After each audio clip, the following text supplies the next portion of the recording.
Hi, Writing 321. I did my final report on how to use machine learning to make more sustainable decisions. Machine learning is a computational tool that can be used by conservation biologists and industry alike to solve some of the biggest environmental issues of today, at least in part. So what is machine learning? Machine learning is a collection of nodes. This figure here is a cell in our brain, a neuron, and it's actually from a machine learning textbook, not a biology textbook, because it's based off of all the different connections we have in our brain. And so machine learning uses these connections to then retain information and produce a model based off of data and solution. The reason it's useful is because you don't have to find an explicit model for every scenario. You can just have a data set and answers, and you choose a learning algorithm, and you can model almost anything. When oftentimes you can't code a model explicitly. Machine learning gives us the power to predict scenarios that we otherwise wouldn't be able to. So how is it useful for wildlife conservation?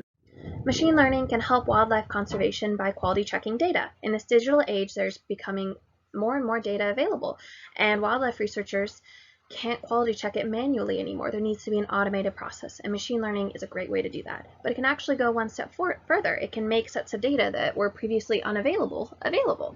So this figure here is the eBird website, where birders input what bird they saw and at what location. And in a paper, researchers used a machine learning model to estimate the skill of the birder. And so by doing this, you could quality check all of the data on the site and then use it to track populations of birds. Machine learning can also be used to model systems.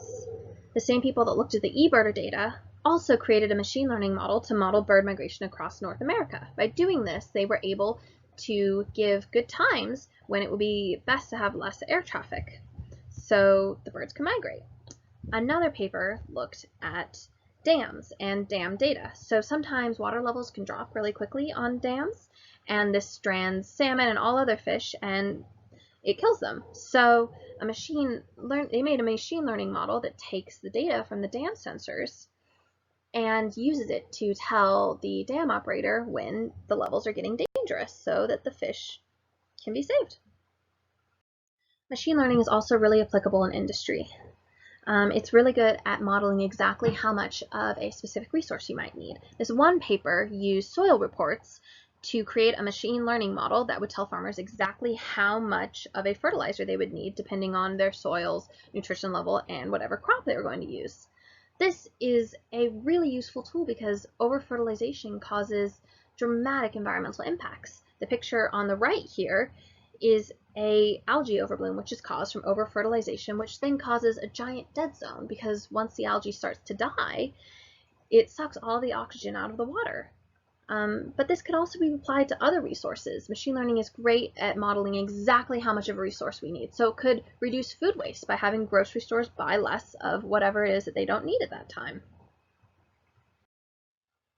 Much like how machine learning is good at estimating exactly how much of a resource you need, it's also good at estimating exactly how much a certain device needs to be on. That is how Google was able to reduce their energy use at data centers by almost 50% using machine learning. They were able to turn off servers at the centers more often than if they weren't using machine learning. And this is really applicable to a lot of machinery. It can be off more than it is, but we just don't have the intel and the data to know when that is, and machine learning really helps with that.